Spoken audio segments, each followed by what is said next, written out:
Bismillahirrahmanirrahim. Assalamualaikum warahmatullahi wabarakatuh.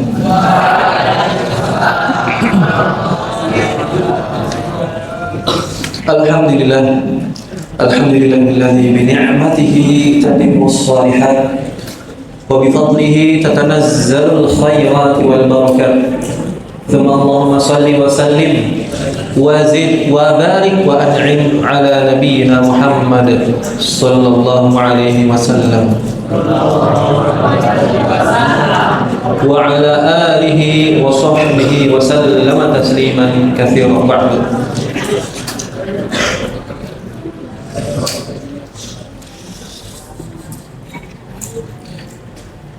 Pertama-tama segala puji bagi Allah Subhanahu wa taala, yang mana ini adalah malam yang mungkin perdana kita kembali lagi duduk di majelis ilmu dengan wajah yang penuh dengan kebahagiaan, keceriaan.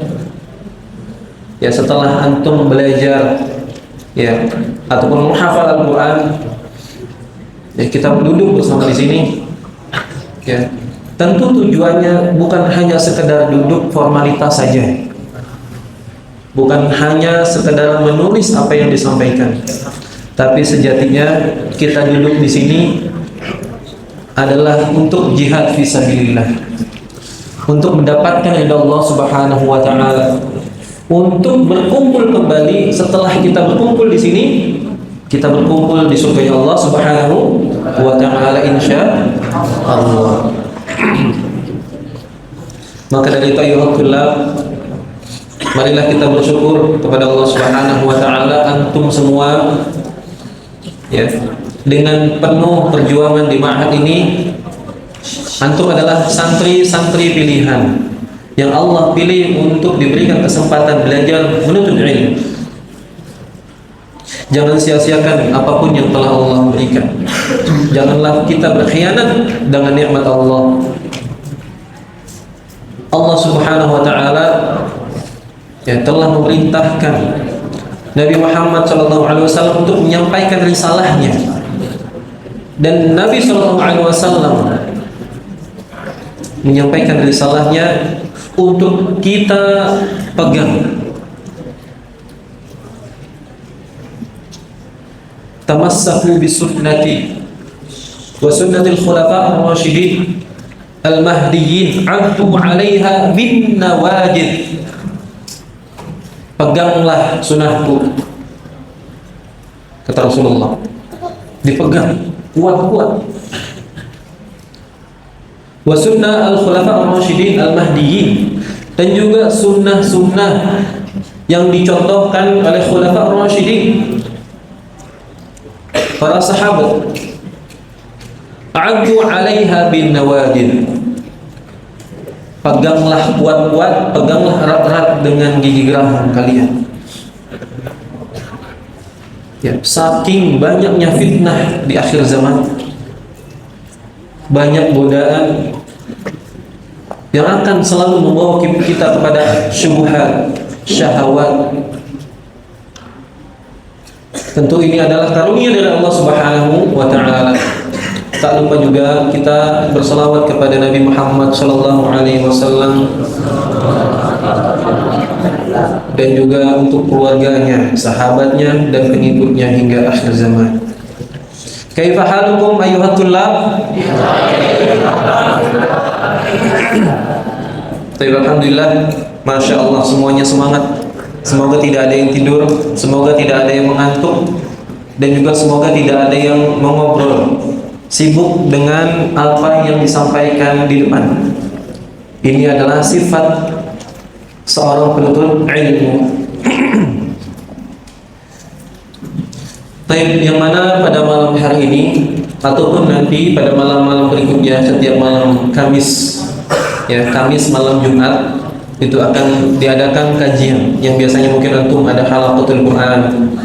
Ya, sekarang kita duduk di majelis ilmu, dan ini pun banyak faidah, banyak pahala yang akan kita dapatkan di sisi Allah Subhanahu wa taala.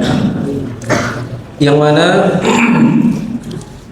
di pekan pertama ini Ustaz akan mengisi tentang materi adab. Ya, yang perlu kita perhatikan ternyata disebutkan di dalam hadis Rasulullah SAW bersabda, "Innama bu'ithtu liutammima makarimal akhlaq." Sesungguhnya aku, kata Rasulullah, diutus oleh Allah Subhanahu wa taala liutammima makarimal akhlaq, untuk menyempurnakan akhlak manusia. Yang kita ketahui pada zaman jahiliyah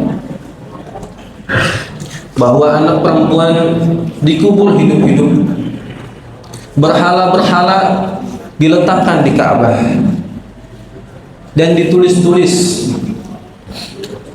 ya, dengan puisi-puisi zaman jahiliyah, syair-syair zaman jahiliyah. Datanglah Al-Quranul Karim, datanglah Nabi Muhammad SAW, semuanya minadh dhulumati ila nur, dari zaman kegelapan menuju zaman terang benderang. Wanita dimuliakan ya, Islam dengan penuh kebaikan, rahmatan lil alamin. Kemudian juga betapa pentingnya kita belajar adab. Ya, disebutkan di dalam sebuah perkataan,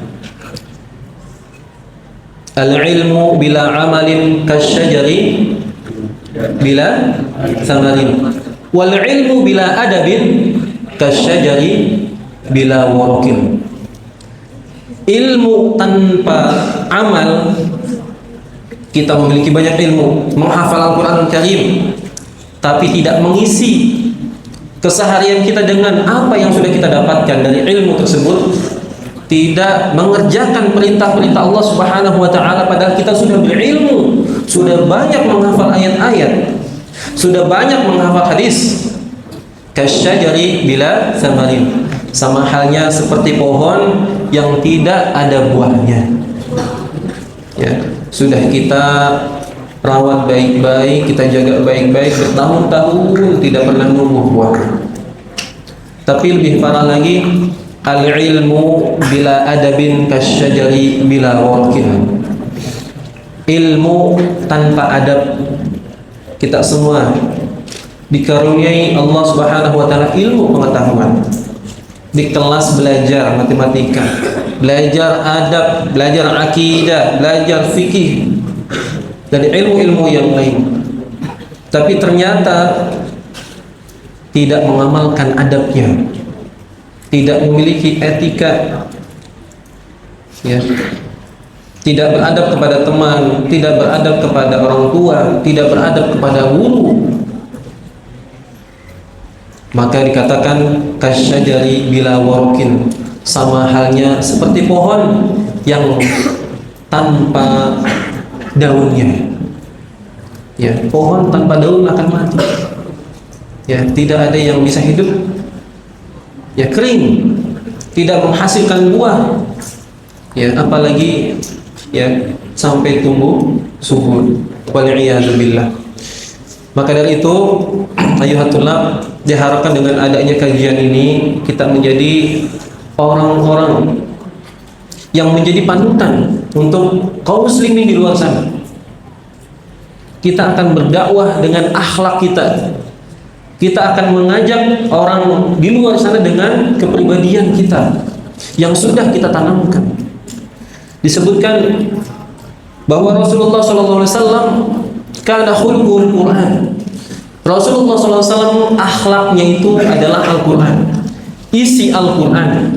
Apapun yang ada di dalam Al-Quran tentang adab, tentang akhlak, maka itulah Rasulullah SAW. Apakah kita sudah seperti beliau? Sudah berapa juz kita hafal hari ini?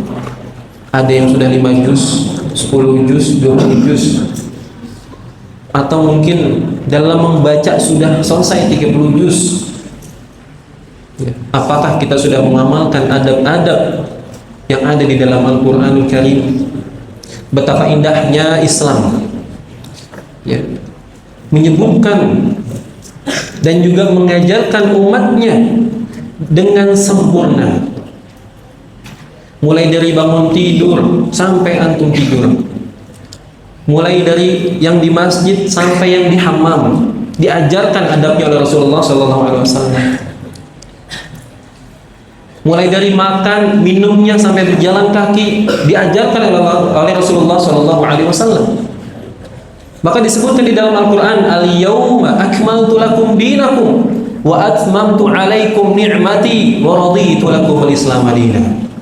Hari ini, Al-yawma akmaltu lakum, telah aku sempurnakan ya agamamu, wa atmamtu alaikum ni'mati, dan juga aku telah sempurnakan nikmatmu, wa raditu lakum al-islam dinan, dan aku telah ridho dengan agamamu, yaitu agama Islam.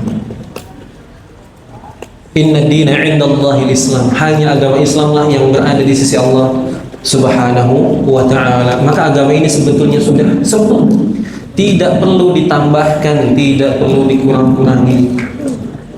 Ya, disebutkan di dalam Al-Quran, agama ini sudah sempurna. Ya. Maka di antara adab yang mungkin kita akan lihat pada malam hari ini, bagian dari kesempurnaan Islam, yang mana ini adalah keseharian kita, yang kadang-kali kita remehkan, hal-hal yang mungkin sederhana, akan tetapi sangat diperhatikan di dalam agama Islam, sangat diperhatikan oleh Rasulullah Sallallahu Alaihi Wasallam, yaitu tentang adab memakai sendal dan juga tentang bagaimana kita menggunakan kain atau celana ya tanpa isbal. Dua hal ini seringkali ditemukan, entah lupa, entah sengaja ya, atau bagaimana ya, Ustaz masih suka melihat ya, ila aina ya talib aina na'aluka anta, ya kemana sendalnya, ya kok pakainya setengah saja, satu pakai sendal satu enggak. Ya kadang-kali guru-guru dari asrama ke masjid, ya bagaimana cara melepaskan sendal, ataupun bagaimana cara menggunakan sendal, memakai sendal. Ini hal sepele menurut kita, sudut pandang kita, tapi sudut pandang Rasulullah SAW, sudut pandang Islam ini sangat diperhatikan. Maka kita sebagai ummatul muslimin, umatnya Nabi Muhammad SAW, ini patut menjadi catatan penting untuk kita praktekkan dalam kehidupan kita sehari-hari. Di antaranya adab menggunakan sendal yang disebutkan di dalam hadis. Qala Rasulullah sallallahu alaihi wasallam, "Idza ta'ala ahadukum falyabda bil yamin wa idza naza'a falyabda bishimal wal takun al yumna awwalahuma tun'alu wa akhirahuma tunza'u." Diriwayatkan bahwa Rasulullah SAW bersabda, apabila salah seorang di antara kalian memakai sendal, maka hendaklah ia mendahulukan kaki mana? Kaki kanan atau kaki kiri? Kaki kanan. Ya, masih ada yang pakai kaki kiri duluan. Ya, entah sengaja atau tidak sengaja. Ya. Jadi pakai kaki kanan dahulu. Ya, sendal menggunakan kaki kanan dahulu. Sedangkan apabila ia hendak melepasnya, yang mana duluan? Kaki kanan atau kaki kiri? Kaki kanan. Yakin? Ya, melepas sendal, kaki kanan dulu atau kaki kiri dulu? Seperti yang baru disebutkan. Kaki ragu ya. Berarti sebagian mungkin ada yang belum tahu ilmunya. Maka hendaklah ia mendahulukan kaki kiri. Ya, memakai sendal dahulukan pakai kaki kanan. Melepas sendal dahulukan kaki kiri. Ya, sesuai yang disebutkan oleh Rasulullah sallallahu alaihi wasallam, wa idza naza'a falyabda bishimal. Jikalau ia melepaskan sendalnya maka dahulukanlah kaki kiri. Wal takunal yumna awwalahuma tun'alu, Dan jadikanlah kaki kanan yang pertama kali memakai sendal. Kaki kanan pertama kali menggunakan sendal. Wa akhiruhuma tunza'u.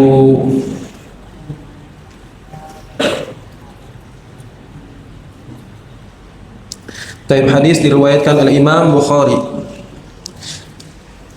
Dan di antara faedah hadis yang bisa kita ambil, yaitu disunahkan untuk memulai memakai sandal dengan kaki kanan, karena memakai sandal ini termasuk memuliakan kaki. Karena Rasulullah SAW yuhibbu at-tayammun. Ya, Rasulullah SAW itu suka dalam segala hal memulai dengan kanan. Ya, nyisir. Ya, antum suka sisir ke kanan atau ke kiri? Ya, ke kanan. Ya, mengambil barang dengan tangan kanan. Ya, termasuk menggunakan sendal. Di antaranya adalah ditakrim, untuk memuliakan kaki kanan. Walizinah, dan juga untuk lebih indah dilihat. Walin nadhafah, dan juga tujuan lain adalah untuk kebersihan. Ya, sama halnya seperti berwudu. Ya, kalau kita berwudu dimulai apa? Dari kanan atau kiri dulu? Kanan. Tangan kanan. Ya, kaki juga kanan. Dan juga disunahkan memulai melepas sandal dengan kaki kiri. Ini disunahkan dan termasuk adab. Sebagaimana yang dikatakan oleh Ibnu Abdul Bar, keberkahan dan kebaikan adalah ketika mengikuti sunnah Rasulullah Sallallahu Alaihi Wasallam. Kadangkali yang beliau contohkan kita belum tahu hikmahnya tentang masalah khuf. Tahu khuf? Ya, sudah pernah belajar mungkin di fikih. Ya, ketika kita ingin melakukan sholat, sedangkan kita menggunakan alas kaki, entah sepatu atau yang lain, bagaimana cara membasuhnya? Bagaimana cara membersihkannya? Ada yang tahu? Bagaimana? Mengusapnya. Nah, apa yang diusap? Bagian atas atau bagian bawah? Bagian atas. Ya, anak-anak yang baru mungkin belum tahu ya. Ya, ketika kita ingin sholat dan menggunakan alas kaki, kenapa yang dibersihkan yang atas bukan yang bawah? Ya, logika manusia terbatas. Kan yang kotor yang bawah, Ustaz. Yang bawah mungkin kena tanah, kena yang lain-lain, dan seterusnya. Kenapa yang atas yang dibersihkan, yang diusap? Ya, tentu di situ ada hikmahnya yang mungkin banyak yang belum kita ketahui. Maka tentu carilah hikmahnya. Ya, dan termasuk sholat yang tidak bisa dilihat secara langsung hikmahnya. Allah perintahkan kita sholat, tentu ini adalah hal ibadah. Ya, ada gerakan sholat di situ. Ya, ada ruku, ada sujud. Ya, ada tasyahud. Ya, mungkin sebagian melakukan untuk meruntuhkan kewajibannya. Padahal di balik gerakan sholat banyak hikmahnya. Dan inilah yang harus kita ketahui. Ya, hikmah-hikmah, ya, perintah Allah Subhanahu wa ta'ala.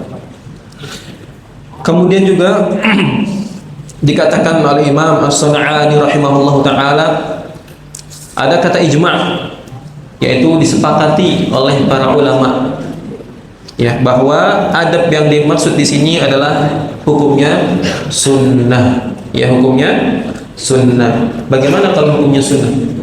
Mendapatkan dosa atau mendapatkan pahala?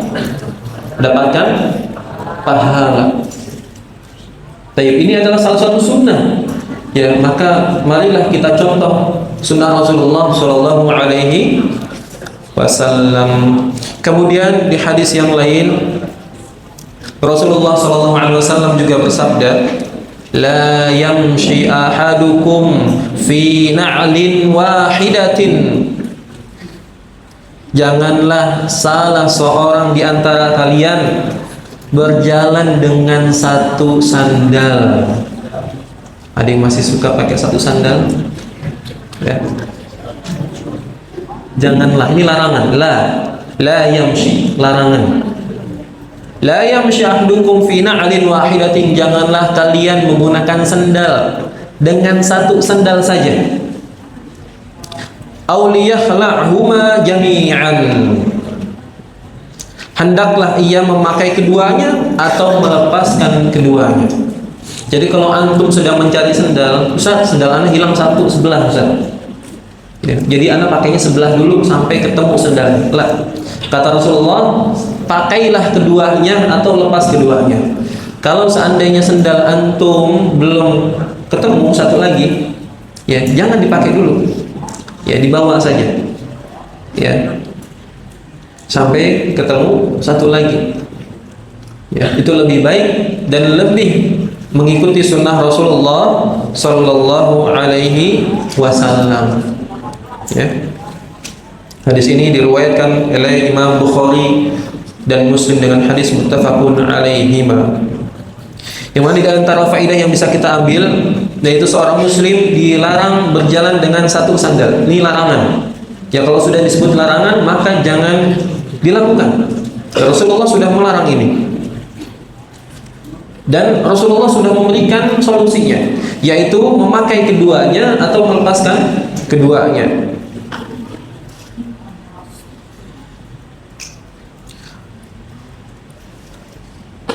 Dan juga hadis ini, ya larangan ini khusus untuk yang sedang berjalan kaki. La yamshi, disebutkan la yamshi, janganlah kalian berjalan, ya.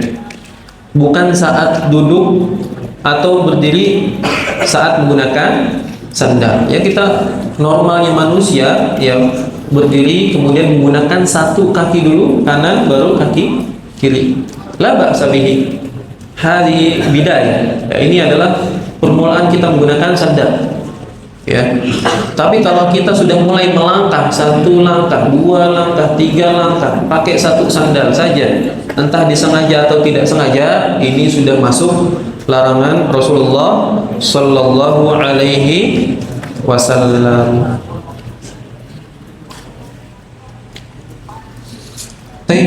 Di poin yang lain tentang menggunakan pakaian, celana, gamis, jubah, ya, bagaimana kita menggunakan pakaian tersebut, bagaimana adabnya, bagaimana yang dicontohkan oleh Rasulullah SAW. Ya. Apakah boleh menggunakan gamis melebihi mata kaki? Kan melebihi mata kaki aja, Ustaz. Ya, mata kaki saja, Ustaz. Ya, perhatikan, ini sangat diperhatikan di dalam agama Islam, ya, dan sangat berhati-hati. Ya, Rasulullah menyampaikan ini. Disebutkan wa 'an ibni Umar radhiyallahu anhuma qala Rasulullah sallallahu alaihi wasallam la yanzurullahu ila man jarra thawbahu khuyala, muttafaqun alaihi. Diriwayatkan dari Ibnu Umar radhiyallahu anhuma, ia berkata bahwa Rasulullah sallallahu alaihi wasallam bersabda, Allah tidak akan memandang, tidak akan melihat, tidak akan memperhatikan orang yang menyeret pakaiannya karena sombong, isbal, melebihi mata kaki. Ya, masih ada antum yang menggunakan jubah atau celana isbal hari ini? Ya, siap-siap nanti di akhirat tidak akan dipedulikan oleh Allah Subhanahu wa taala. Yang lain mendapatkan, dimudahkan jalan menuju surga. Yang lain mendapatkan naungan di mana tidak ada naungan kecuali naungan Allah Subhanahu wa taala. Tapi orang yang isbal tidak akan pernah dilirik, tidak akan pernah dilihat oleh Allah Subhanahu wa taala. Sudah pasti tempatnya di mana? Di neraka, wal iyadu billah. Sepele, hanya kain saja di dunia ini, mudah untuk kita potong, tapi siksaannya begitu pedih. yang harusnya talibul ilmi mendapatkan kemudahan jalan menuju surga, ini justru sebaliknya. Jalan sudah buntu, jalan antum sudah tidak ada lagi, dan satu-satunya jalan sudah dipastikan menuju neraka jahanam. Ya, mengerikan sekali.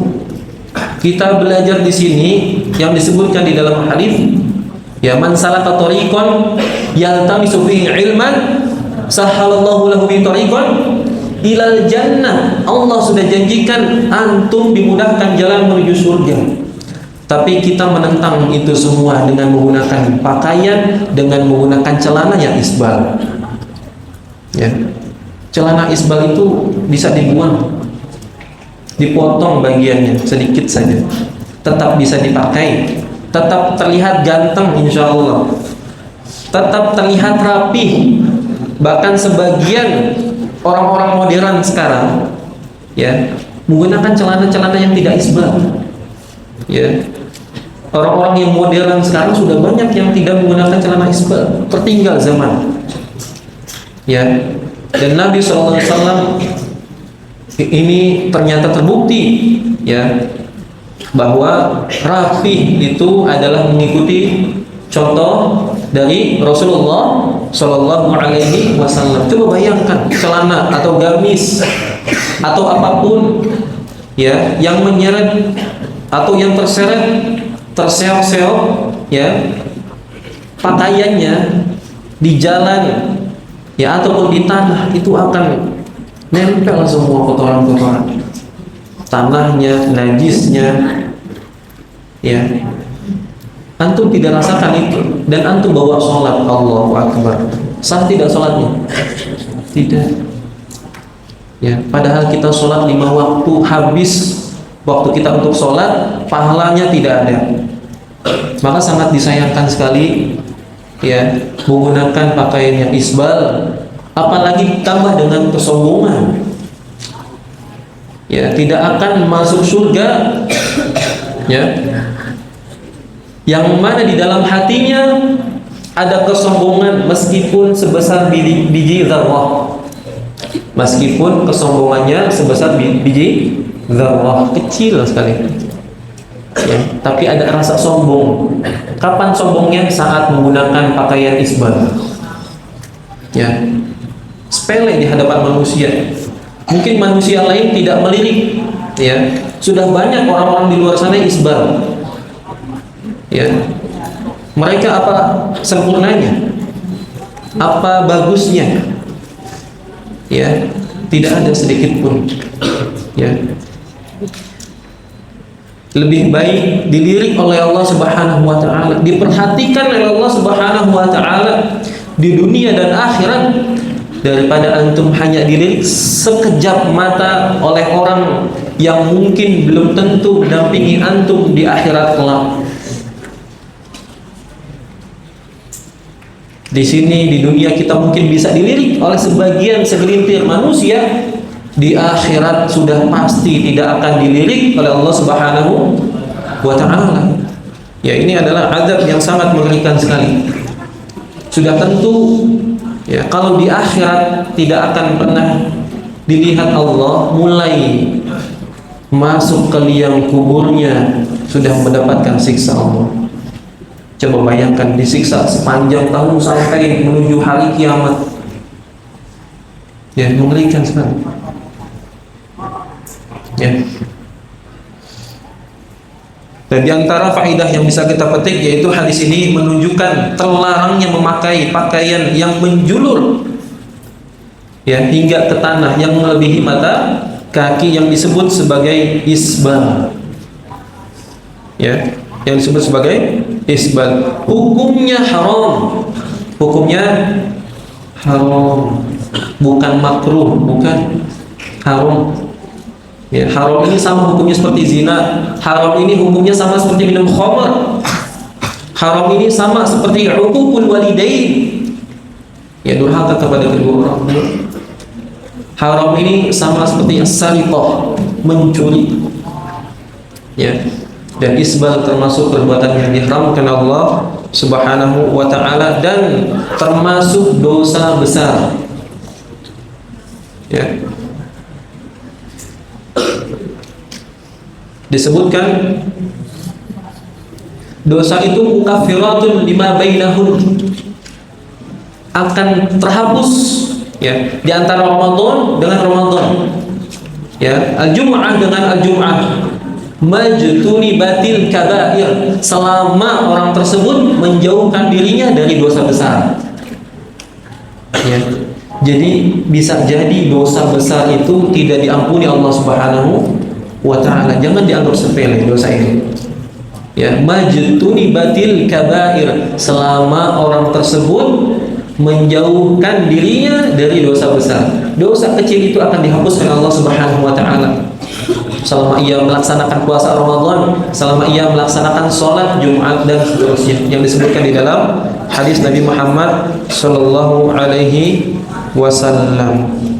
Yang dimaksud pakaian yaitu celana termasuk, gamis termasuk, sarung termasuk. Intinya semua pakaian yang antum gunakan, yang kita gunakan sehari-hari, coba diukur. Ya, ini santri baru yang mungkin bawa bajunya dari rumah kepanjangan, ya nanti dilihat di asrama, di kamar, ya dicoba apakah bajunya melebihi mata kaki atau tidak. Ya, kalau melebihi mata kaki pisahkan, ini bajunya isbal, ini pakaiannya melebihi mata kaki. Disebutkan di dalam hadis haram, tidak boleh digunakan kecuali sudah dipotong. Ya, dipermak dulu celananya, pakaiannya, gamisnya, baru nanti dipakai lagi. Entah itu baju seragam, ya baju gamis untuk sholat ataupun celana yang lain, ya tetap harus ya dipotong dulu sampai betul-betul berada di atas mata kaki.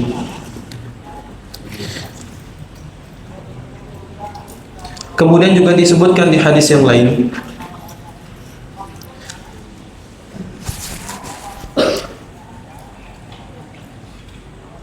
tentang bagaimana hukum isbal, kengerian dosa isbal, yang disebutkan di dalam hadis yang diriwayatkan oleh Imam Muslim. عن ابن عمر رضي الله عنهما قال قال رسول الله صلى الله عليه وسلم ثلاثة لا يكلمهم الله يوم القيامة ولا ينظر إليهم ولا يزكيهم ولهم عذاب أليم المسبل والمنان والمنفق سلعته بالحلف الكاذب. Diriwayatkan dari Ibnu Umar radhiyallahu taala anhuma, beliau berkata Rasulullah sallallahu alaihi wasallam bersabda, salasatun, ada 3 orang, siap-siap ya, apakah kita termasuk di dalamnya? Salasa, 3 orang, 3 golongan, la yukallimuhumullahu yaumal qiyamah, yang tidak akan diajak bicara oleh Allah Subhanahu wa taala. Allah sudah tidak peduli lagi. Wala yanzuru ilaihim, dan tidak pernah dilihat, ya tidak pernah dilirik, dicuekin sama Allah. Wala yuzakkihim, dan juga tidak akan pernah dibersihkan dosanya, tidak akan pernah disucikan, dosanya tetap berada di tubuhnya. Bayangkan. Walahum adzabun alim, dan untuk mereka azab yang sangat pedih. Ya, sudah ngeri sekali nih pertamanya. Ya, orang yang pertama, golongan yang pertama yang disebutkan oleh Rasulullah adalah al-musbil, orang yang isbal. Ya, merinding Ustaz dengarnya. Ya, merinding. Isbal ternyata pertama kali disebutkan oleh Rasulullah. Ya, kelompok atau golongan yang pertama kali disebutkan tidak akan pernah dilirik, tidak akan pernah diajak bicara, dan baginya azab yang pedih adalah al-musbil, orang yang isbal.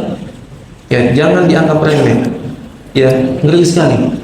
Ya, kita dicuekin sama teman saja sehari, ya, atau dicuekin satu pesantren, ya, bagaimana rasanya? Antum nggak akan betah. Ini dicuekin sama Allah, yang lain diajak ngobrol, yang lain dihisab amalannya, yang lain dikasih pahala oleh Allah. Al-musbillah. Ya, sudah antum nggak usah di sini, sana masuk neraka sudah. Ya, hadzal musbil. Yang kedua adalah al-mannan. Ma ma'na al-mannan? Yaitu orang yang suka mengungkit-ungkit kebaikan. Ya, untuk santri yang suka memberikan ke temannya sudah cukup. Ya, pahala dari Allah Subhanahu wa taala. Ya, jangan diungkit-ungkit apapun yang kita berikan kepada teman kita atau kepada orang lain.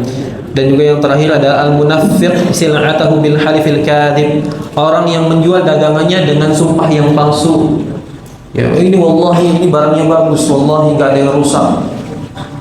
Ya, semuanya bagus, awet wallahi. Nah, ini bahaya, ya. Di antara tiga ini tidak akan pernah diajak bicara, tidak akan pernah disucikan dosanya. Ya, dan baginya adalah azab yang pedih. Dan orang kelompok yang pertama kali, golongan yang pertama kali disebut barusan oleh Rasulullah adalah al-musbil. Hati-hatilah, ya, untuk kita isbal, karena ini dosanya begitu pedih di hari kiamat.